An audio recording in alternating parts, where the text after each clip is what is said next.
catfish farming is one of the thriving business in Nigeria.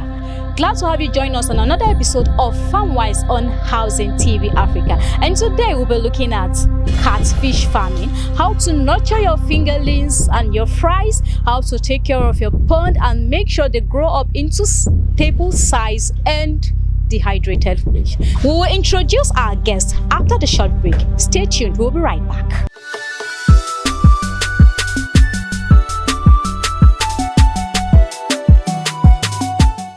Ku saurara jama'a, wata gagarumar rana na karatowa a Najeriya. Gasar gidaje ta ƙasa da ƙasa ta Afirka, wato AIHS 2025 ta dawo, kuma wannan shine zagaye na 19.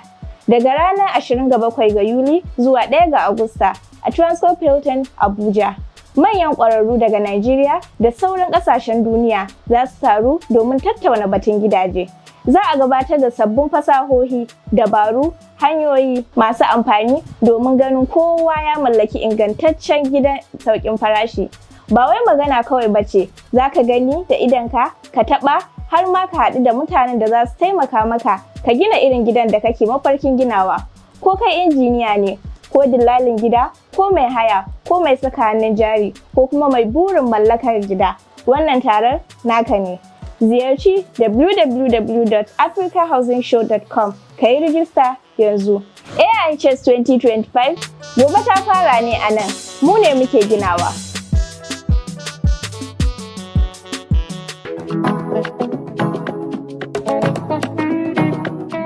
'Yan yara Nàìjíríà, ẹ̀yin olólùfẹ́ ìdàgbàsókè, ẹ̀yin tẹ́ fẹ́ ra ilé, ta ilé tàbí kọ́ ilé, ẹ̀yin onímọ̀ nípa ohun èlò tá a fi ń kọ́lé tàbí ṣe inú ilé lóge, ẹ wá gbọ́ ìròyìn ayọ̀ yìí.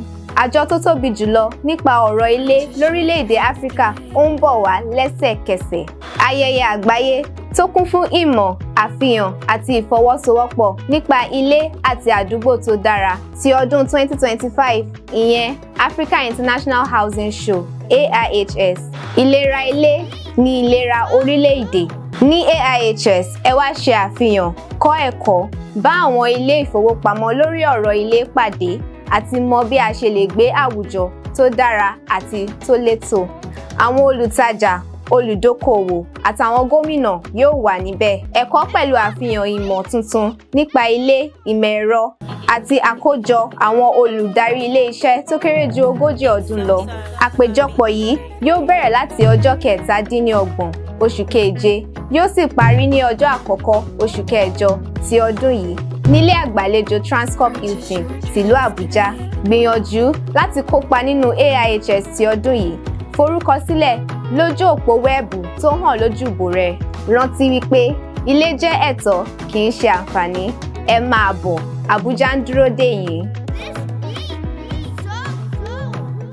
In case you're just joining us, this is FarmWise on Housing TV Africa, and today with me is Mr. Uche Obima. He's going to take us through on how to maintain your ponds, take care of the fingerlings and the juveniles, and to make sure they grow up all in adult catfish, the one that we enjoy on our streets and at home. Let's meet our guest. Hello, Mr. Uche. Hello, nice to meet you. How are you doing? Okay, very well, thank you. Well done. Thank you very much. So, can you tell us about the farm, how you started, and just... Okay, the name of my farm is Hosanna Fish Farm and Poultry. We've started this since I think early 2000, like 2001 or 2. So it's been long. We started with just one tank. Then it started as a hobby. Then as later on, we started expanding and expanding. We've been doing poultry since, but fishing was something we did as a hobby, but then we started commercializing it. So we're into so many different branches of catfish farming. We have the fingerling production, juvenile production, growing all the way to grow out stage, table size stage, and also smokeable stages. So basically we have all the different forms of value chain of catfish farming here. Wow. Even the nursery, we do have it here. Okay, so yeah, basically this is it. We make use of various trampolines and tanks, and of course cement pond. Okay. Yes. Now let's talk about the nursery. How Okay. did you start them? Okay, the nursery is a very delicate process. We used to do nursery over here, but now we have shifted it to our out farm in Kuje because of you know where we are is in area 1, so we're using waterboard water, and waterboard water can be a little bit chlorinated in some certain situations, so it's not really good for nursery. So we have the nursery in our outpost, that's in Kuje. So but once they enter like 3 weeks, 4 weeks old, which they are now fingerlings, we now transport them over here, which we have plenty of them over here. Then from there we start growing out to adult size. Okay, so what's the best water for the nursery? The best water for the nursery is either stream, borehole water, rainfall, just natural sources, nothing coming into contact with it. That's the best form for nursery. But once they are outside of there, they are into here, by that time they have developed a little bit of tolerance, so they can tolerate a measurable amount of chlorine, which is the main factor that normally affects the nursery, chlorine and ammonia. But once they have gotten to fingerling stage, they have, they're much equipped to stand out high levels of chlorine. So yeah, that's it. So at the nursery stage, do they have their special feed? Yes, they have a special feed. Their feed is their feed is mostly Artemia or zooplankton. It's a very, very small microorganisms. So most of these manufacturing companies, they process it into grinded granular forms. Also add maybe some protein additives to it to make it a little bit much nutritious. So that's for the fries. That's when they're at the nursery stage. But once they get over to the fingerling stage and the juvenile stage, the feed now is compounded. Oil is added, but most of their feed is mostly composed of fish.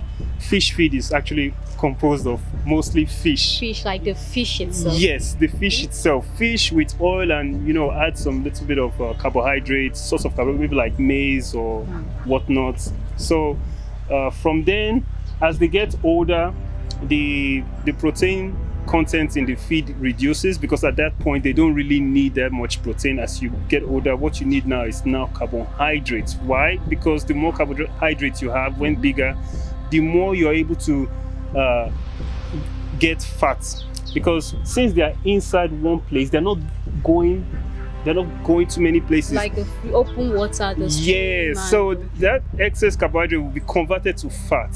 So once I get a fish, I show somebody, the person weighs it, will be like, yeah, that's good, that's a good size. Wow. So that's why as they progress in size, their feed, the protein content reduces, but the carbohydrates increases. Okay, so can you tell us about preparing the pond? Okay, generally every day, because I'm into commercial production of catfish. The thing about catfish is that the quantity and quality of water are the most important parameters. Okay, so when it comes to quality, I do not concede at all. So I change my water basically every day. I change my water every day. Now, before you bring the nursery, when they get to the fingerling stage, you're talking about preparing the pond before you bring them in. Okay. So preparing the pond, I make sure that the pond is sanitized. Okay. I use salt. I'll clean the pond, use salt and small water, scrub it well with salt. I let the salt crystals stay on the pond. If it's trampoline or cement or tank, I'll let the salt crystals stay on the pond, the walls and the floor. I leave it for like 3 days straight. Then once the fries or fingerlings at that point are coming, I'll now put water into that pond and they will now enter. So I use basically salt, nothing serious. Some people use more chemical disinfectants, but I just use salt, and that has been working out perfectly for me. Okay, some people cry out that when they bring in their fingerlings, like we call them, they discover that a lot of them die before getting to the outgrown stage. Yes. So what are the factors that help in preventing that, and what is the major cause of that? Okay, like I earlier mentioned, quality and quantity of water are the two most important parameters when it comes to catfish farming. You have to consider the quality, how clean it is, and the quantity. If you carry fishes, you put water up to this level, you expect them to turn out to be huge, it's not going to happen. You need to give them ample amounts of water. That's the only way their brain will tell them that, okay, we'll synthesize more hormone for you to grow because your environment is big. Okay, that being said, you said growing up, some of them might die. Yeah. That has to just do with the quality of water. Like I said, I change my water every day. You know, these fish, they eat and they shit is also inside this water. So ammonia builds up. Ammonia is one of the constituents of the feces. So it builds up fast and it affects them. And it's also, once the feces is inside the water, it encourages bacteria to come. And those bacteria are also cause, a lot of diseases. So that is why the water you're seeing here today, tomorrow you will not see it. Either I change all or I change at least 50 to 75% of the water so that basically I have a clean water. So whatever impurities in the previous water would have been flushed out. So if you want to have clean, good fishes from small to big, just focus on the quality of the water. Okay. Quality of the water and other small management practices which you can't read until you experience it for yourself. Aside water being the major cause of fish mortality, Yes. is there any other ailments that causes fish mortality? Do they suffer from any other disease? Actually, it's water actually the main source of infections. Okay. Is that same water. There's no other way. As far as I'm aware, there's no airborne infection or nothing because they're inside water. So the only way they can get infected is through the water. Okay. So the more dirty the water is, the high chances of infection. So hence you need a clean water regularly.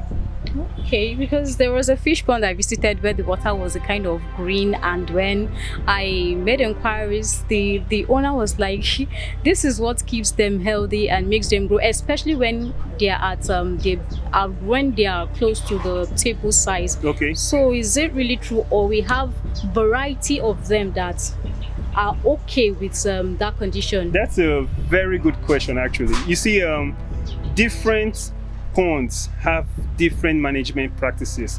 Earthen pond is the best way to grow catfish because earthen pond, the ground is actually the soil. In that soil, there are some inorganic minerals that they can derive that they can't get in trampoline or tanks or any other artificial. Earthen pond is actually the best form of culture for. They grow fast, they are healthier. So you seeing that green color is actually good. That's algae. They also eat algae.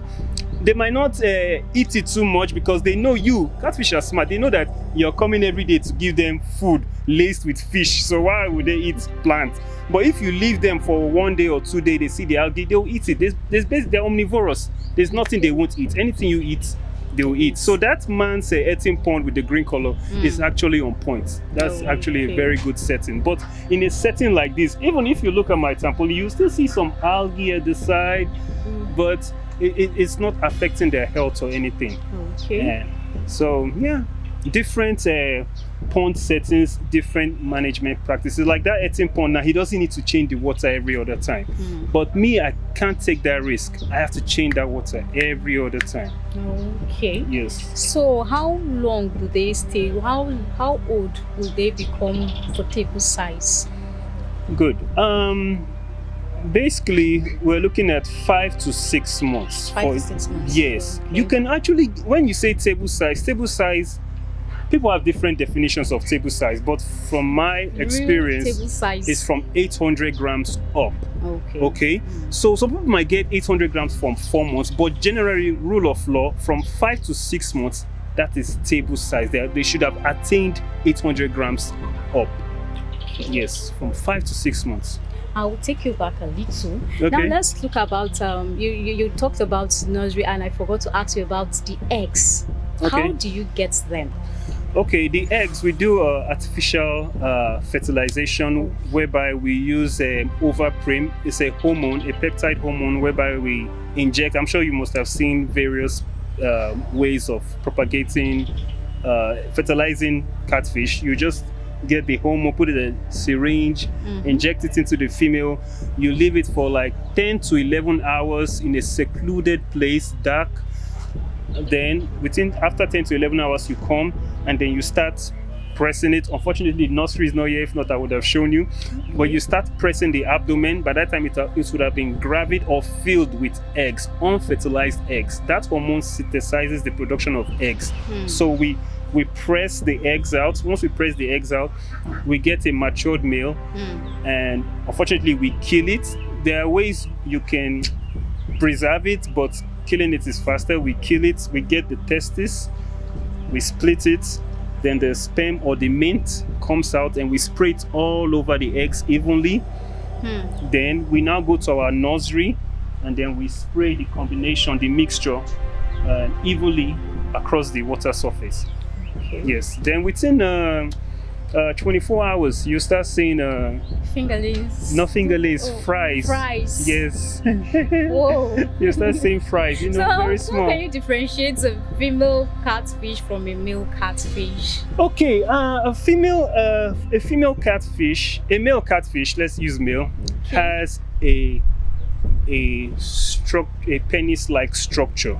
Okay, whereby From the inside or no, the outside? you will see it on the outside, but a female, you won't see a penis-like structure. Reproductive organ is just like this. Okay. But a male is very obvious. You see something like this, so that's how you know that, oh, this is a male. Oh, That's how we differentiate. Yeah. Wow. Like, what's their lifespan like? The catfish, their lifespan, highest lifespan. Catfish lifespan. It's actually, don't quote me, but it's from around 10 years. In fact, it's even more than 10 years, because I have seen some documentaries. Some people have shown me that they have catfish that has been in their water for like 15 years plus. So catfish actually can stay for a very long period of time. But one thing I know is that if they're in a cultured environment, they will stay longer than in the outside world. The chances are higher for them to live longer in a cultured environment than them in the river, because obviously you change their water, you take care of them, you feed them. All they have to do is just sit down looking nice. Unlike the wild, where nobody knows tomorrow. Running. Maybe one shark can come and say, guy, how far now? What's going on?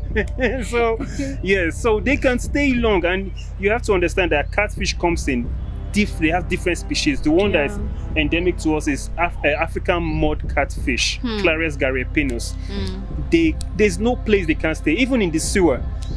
Wow. There's no place they can stay. They are very rugged, very hardy in nature, and they're unbelievably smart. It will shock you.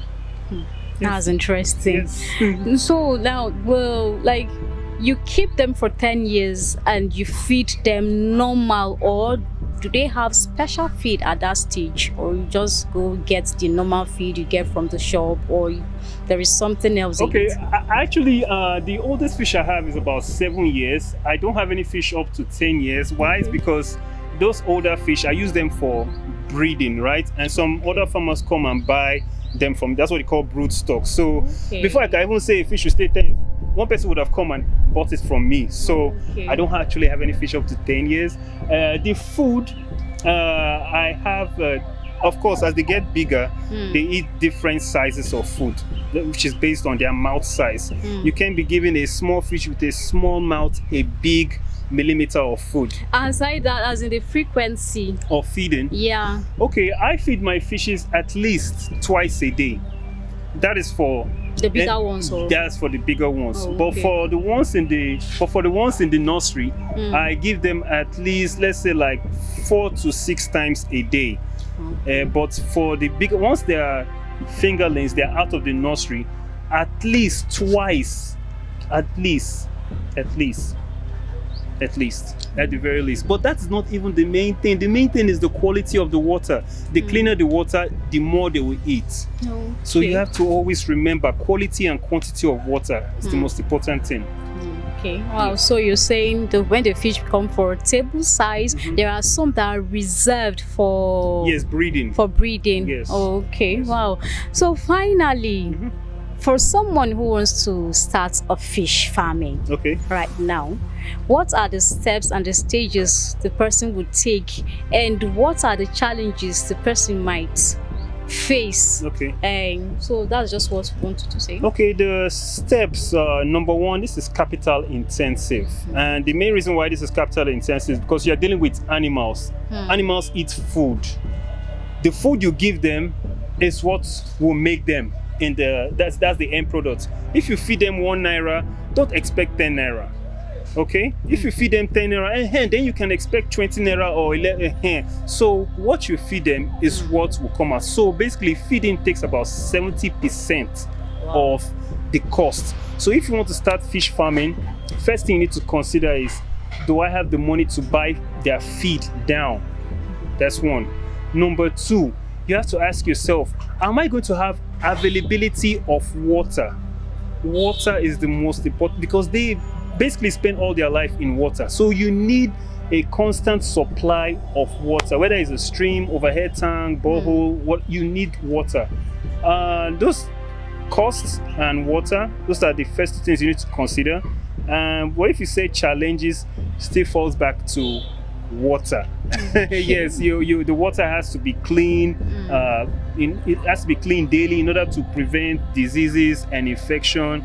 Other challenges will be, I think the other challenges will be the market when selling. You know, sometimes with the way the economy is, you buy a lot of feeds, you feed them, but when you want to sell them, you might not sell them at what your book is saying. Your book might say sell them at this price, but that is not what the market is saying. The market is saying no, you have to. So that's another challenge. You need to know your market. I have different value chain. I smoke fish. I do broodstock.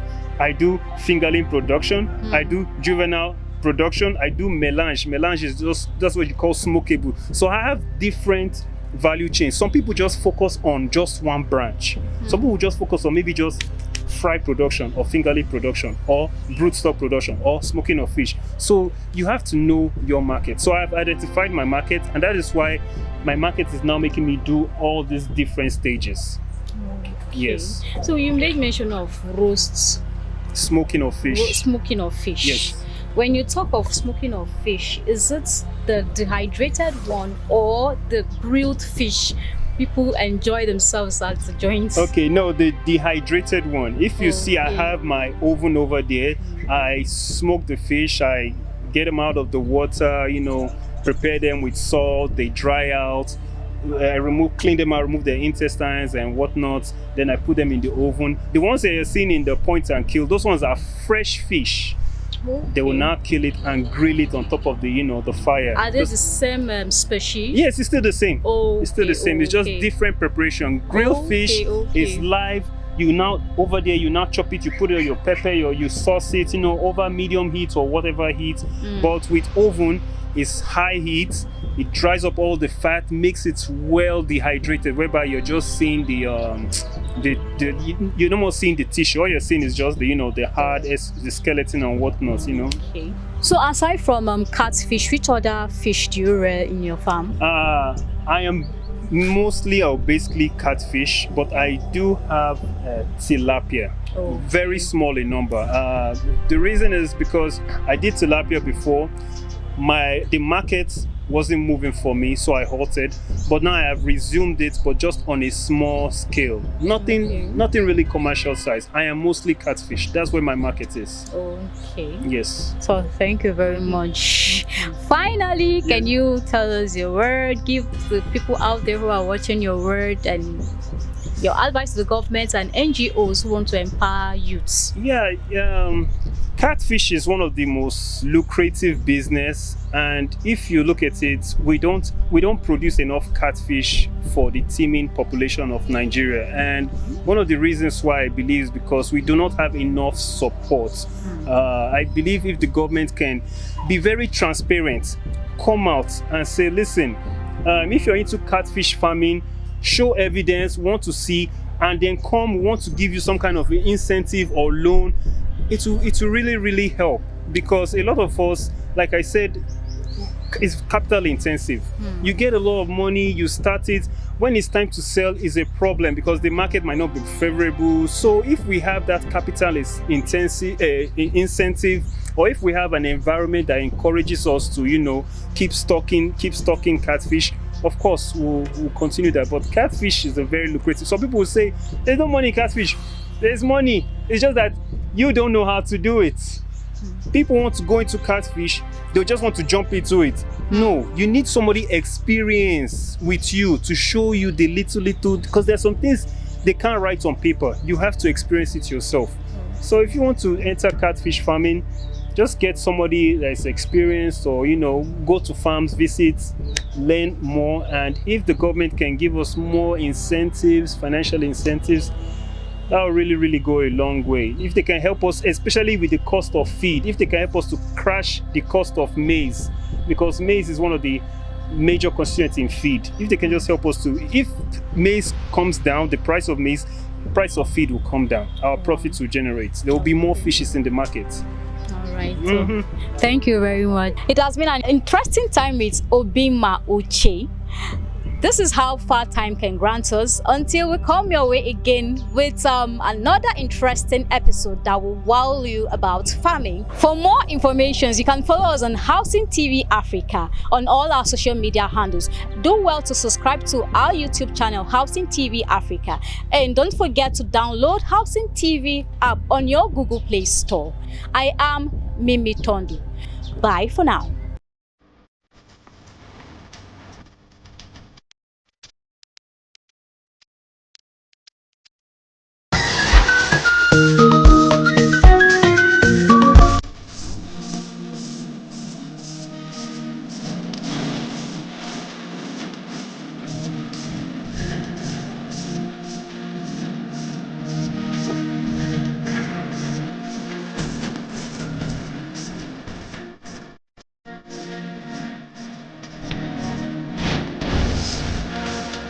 Igbo kwenu, Igbo kwenu, Igbo kwezonu, ndị be anyị ndewonu, geenụ m ntị n'olu. Africa International Housing Show AIHS abịala ọzọ n'afọ a 2025 nke 19 ya bụ the 19th edition. Nke a ga-adị kpọkpọ, ihe niile ga na-eme, ọ ga-abụkwa nke kacha mma nke ukwuu, nke kacha ibe ya ezigbote mma. Site na July 27 ruo August 1, Abuja ga-eme ka ụwa dum tụgharịa uche n'ihe gbasara ụlọ. Inweta ụlọ ọnụ ala n'aka ndị na-ahụ maka ihe gbasara ụlọ, ndị nchọpụta ụlọ na ndị na-azụ ahịa ụlọ. Ọ bụ ndị nchọpụta ego. AIHS 2025 bụ ebe a chọpụtara maka gị. Ndị chọrọ ndụ mara mma, ha niile ga-abịa na AIHS 2025. Mee ka ndụ gị bụrụ nke ọhụrụ, mee ka ụlọ bụrụ nke gị. Unu bịakwa o, unu kwere, unu mee ya ngwa ngwa. Ọ bụghị naanị ihe ngosi, ọ bụ ọrụ mmekọrịta, maka ọtụtụ ndị ọrụ aka dị iche iche ga-agbakọta n'ọnụ na AIHS 2025. Mmemme AIHS 2025 bụ na Transcorp Hilton Event Center, Abuja, Nigeria, site na July 27 ruo na August 1, 2025. AIHS 2025, anyị na-ewulite obodo, anyị na-emepụta ọdịnihu. Biko jikwara ịga n'ebe ahụ.